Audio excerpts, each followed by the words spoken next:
Hello, welcome back to ministry. Quick, short, hopefully. Well, what the Lord showed me as I was watching this short clip from this film where a guy was angry at somebody, and what he ended up doing was he took salt and put it in his pie.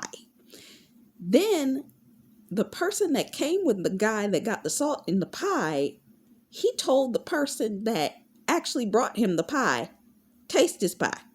He didn't taste it. He told him to taste it. And he was like, I didn't do anything. All the rest of y'all pies taste right. And he's like, taste the pie. He made him taste the pie. That guy sat there and he tried to act like I ain't do nothing. So he sat there and not only did he taste it, he ended up eating the whole thing. We got down there the last bite. He went to the other room and started gagging. What's my point? Your enemies will try to set you up. But there is a higher authority that is in a higher place that will force them to have to eat their own mess.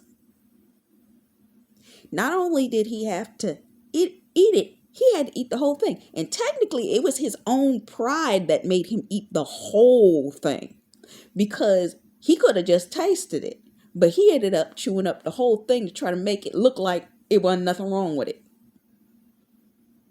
But he couldn't swallow it. Your enemies are never going to get away with what they try to do against you, because there's always the higher authority of God himself that's going to always catch them up in their own lie. But their own pride's going to make them cut off their nose in spite of their face.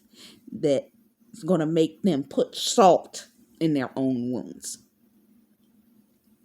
And I remember years ago that the person had made a point on a court trial. They said, I'm going to eat crow if X, Y, and Z happens. The person ended up having to eat their own words. Every time.